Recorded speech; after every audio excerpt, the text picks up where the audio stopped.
Notre rubrique Startup et Innovation tout de suite avec Alan Ousselio Vireta qui est cofondateur d'Exo Expert. Bonjour, bienvenue.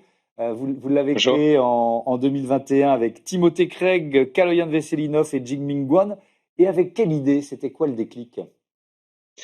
Le déclic, il était assez simple. En fait, c'est sur le terrain. On s'est rendu compte qu'il y avait les experts fonciers agricoles qui, lorsqu'on avait des dégâts dans les champs, arpentaient les parcelles à pied pendant des heures et des heures et des heures. Et on s'est dit, pourquoi pas apporter une solution qui permettrait de rendre le travail beaucoup plus facile et avec un meilleur débit de chantier.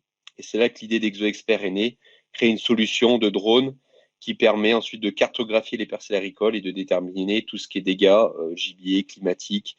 Et ensuite, on a découlé sur du conseil aux exploitants, sur le Parce même que principe. l'entreprise, donc elle utilise ces drones qui permettent de cartographier. Donc il y a quoi? Il y a une caméra, j'imagine, embarquée à bord du drone, mais ça permet aussi ensuite aux agriculteurs d'être plus précis dans leurs utilisations d'intrants, de produits chimiques, de pesticides, etc. Tout à fait. En fait, le drone multispectral, notamment, donc capte voilà, plusieurs radiations qu'on n'est pas capable de voir à l'œil nu. Et nous, avec nos modèles agronomiques qu'on a calqués par-dessus, ça nous permet de remonter à quel est l'état du blé, quelle est sa quantité de matière sèche, qu'est-ce qu'il a pompé en azote, etc. Et donc, on en mesure après pour dire à l'exploitant, bah, globalement, ton blé, il en est là dans son cycle. Il a tel retard, telle avance. Et donc, pour qu'il aille au bout, il faut lui ramener tant de produits.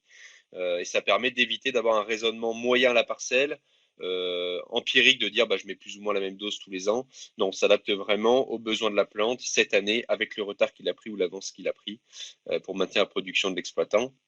Et une parcelle, bien sûr, elle est hétérogène, donc on n'a pas le même besoin dans une zone à faible potentiel, à fort potentiel. Vous savez qu'on a des grosses parcelles en France, de plus en plus grosses, mais on ne fait pas les mêmes rendements partout. Donc l'idée, c'est vraiment d'optimiser, d'ajuster au plus près du besoin de la plante. Mais est-ce que c'est plus précis que des images satellites? Parce qu'il y avait déjà l'utilisation d'images satellites par les agriculteurs. Tout à fait. Un des gros avantages, c'est que typiquement, vous avez une zone avec un faible potentiel, voire où en fait la culture n'a pas poussé. L'avantage en drone, c'est qu'on va avoir la résolution suffisante pour dire effectivement, il n'y a pas de végétal. Et donc en fait, là, c'est même pas on va mettre une dose, c'est que l'exploitant ne va mettre aucune dose, va mettre zéro unité du produit, et ce sur toutes ses interventions. Donc globalement, si l'exploitant, par exemple cette année, on a un hiver assez pluvieux, on a beaucoup de zones dans les parcelles qui ont mouillé. Globalement, c'est des zones qui vont sortir zéro quinto, qui ont sorti zéro quinto, du coup les moissons sont quasi achevées dans pas mal d'endroits. L'avantage, c'est que l'exploitant, sur les 7-8 interventions qu'il a fait dans son champ, sur 8% de ses surfaces où il n'y avait rien, il a mis zéro. Avec n'importe quelle autre solution qui n'a pas la résolution suffisante pour le voir, bah, ils auraient saucé en termes de produits parce que souvent ils pensent que c'est une zone qui est à rattraper alors qu'en fait c'est juste qu'il n'y a absolument rien dans cette zone. D'accord. Il y a une offre dédiée aux viticulteurs, je crois. En quoi elle se différencie? Oui, alors sur la vigne, c'est un peu plus particulier. C'est qu'en fait, on va faire de l'arpentage RTK de manière à déterminer le rang de ligne et les contours de parcelles très précisément pour que les machines se repèrent toutes seules dans les vignes pour éviter qu'il y a voilà, des cèpes qui soient arrachés dans l'intervention et surtout pour que la machine, quand elle arrive en bout de ligne, elle arrête de traiter. Je sais qu'à chaque fois dans la vigne, bah forcément, il y a énormément de tournants. Et donc, très souvent, les exploitants traitent dans ce tournant, alors qu'en fait, ça, c'est pas utile de traiter. Et donc, à chaque fois, l'avantage, c'est qu'à chaque tournant, la machine d'elle-même va pouvoir couper son traitement. Donc là, c'est pas tant d'ajuster par rapport aux besoins de la culture, c'est plus que il y a beaucoup de tournants, il y a beaucoup de zones où il faut pas traiter, où nous, bah, forcément, humainement, c'est compliqué de pouvoir adapter ça.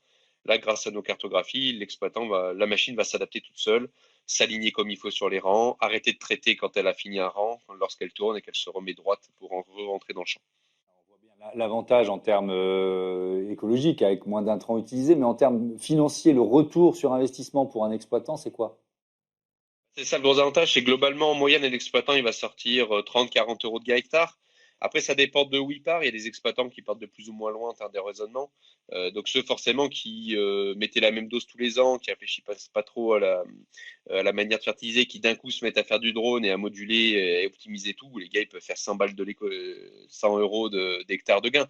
Un gars qui déjà optimise tout et hyper fin, hyper technique dans ce qu'il fait depuis 10 ans, il a un super sol qui minéralise bien, etc. On va lui faire gagner, mais c'est plus qu'on va le maintenir dans son niveau de potentiel, plus de lui faire gagner énormément de l'hectare, parce que le gars avait déjà une gestion extrêmement fine de son exploitation. Avec aussi une forme d'indépendance dans la fertilisation, on peut dire ça. Quelques secondes, l'émission est presque finie. Oui, tout à fait, hein. Globalement, l'avantage, c'est que l'agriculteur peut aussi acheter le drone. Et donc, en fait, dès qu'il veut mettre son engrais, boum, il déclenche son vol de drone. 24 heures après, il a son conseil. Ça, c'est une réactivité qu'on est capable de produire et que peu peuvent produire, même avec des images satellitaires. Merci beaucoup, Alan Ousselio Vireta, et bon vent à Exo Expert. Voilà, c'est la fin de ce Smart Impact. Merci à toutes et à tous de votre fidélité à Bismart for Change. Je vous dis à demain. Salut.